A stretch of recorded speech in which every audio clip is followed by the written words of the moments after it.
Здравейте, приятели! Благодаря за големия интерес за предишното видео. Не съм очаквал, честно казвам, такъв интерес и толкова много коментари, толкова много реакции. И тъй като се почувствах провокиран от коментарите от някои от вас, които казаха добра ли е тази марка или онази марка, мляко за квасене. И затова реших две марки, които не искам да ви ги рекламирам, просто исках да направя едно сравнение с марки, някакво по-интересно мляко, да речем, което може да се купи в магазинната мрежа, не на пазара, в магазин, лекарски магазин. Примерно има едни млекарници Костадинови, предполагам, че ги има и на други места тези млека, не само в тези млекарници. Не искам да им правя реклама на тези две марки, просто сравнявам с това, което бях купил от пазара Димитър Петков и от това, което ви показах купено от села като фермерско мляко. Въпросните две марки са, едната е манастирско мляко. Ето я. Млякото седи доста жълто на вид. Има в интерес на истината нещо като каймак, което отгоре е образувало, като масло. Другото е Мандра, марка Мандра, то се продава по магазините също. И общо взето изглежда по-бяло на вид, отколкото манастирското. Манастирското продават, мисля, че и кисело ловче. Аз честно казвам, много не го харесвам. Става мазно, но не е това, което може да си заквасите в къщите. Какво се получи? Ето го манастирското. То понеже в бутилка от 750 мл се получиха два такива буркана. Ето го единия.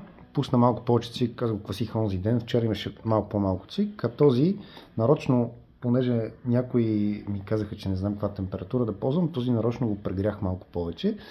Но под прегрях, не разбирайте, топло, просто съм го загрявал малко повече млякото, било е хладко да речем, а този беше малко по-студен и съответно се получи по-добре. То изглежда леко като пресечено, образува малко повече цвик и не е съвсем стегнало като консистенция, даже изглежда доста течно, това изглежда по-добре.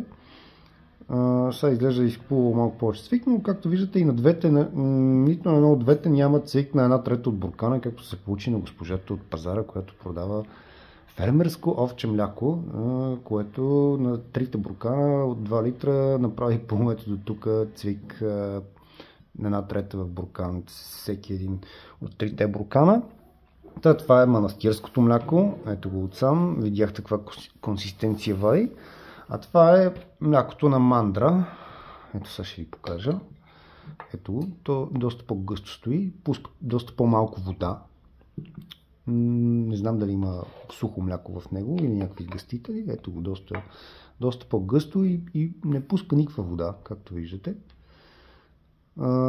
Общо взето този малкия буркан на манастирското и тези двата са квасени на една и съща температура. Единственият леко прегрят, нарочно за да получа повече цвик, беше ето този и не получих 1/3 в буркана цвик. А тези трите, тук са квасени на една и съща температура. Вие си преценете, разбира се, дали да си купувате тези две марки или някакви други марки. Понеже ме питахте от кои села да си взимате фермерско мляко, до София, примерно село Гинци, обаче си го намерете, ако е възможно, прясно овче, с договорка с някои от хората, които го квасат. Просто от предния ден да им кажете, запазете ми 2-4 или колко там литра искате да си заквасите прясно мляко и те да ви западат, вие да си го заквасите, за да направите разлика. Примерно може да си купите заквасено от тях, плюс заквасено от вас, за да си видите каква киселинност ще се получи, каква гъстота на млякото, каква консистенция и така нататък, да видите дали евентуално и те слагат някакви сгъстители в млякото, защото примерно някой може да не ви хареса киселинността, на други консистенцията, на трети колко е мазно, защото може да му добавят някакви неща, така че ако можете, примерно, вземете си прясно мляко. И в другото място е Копривщица или село Маджаре. Или пък и аз не знам, вие може да си намерите някакъв друг млекар, който да ви харесва повече млякото му.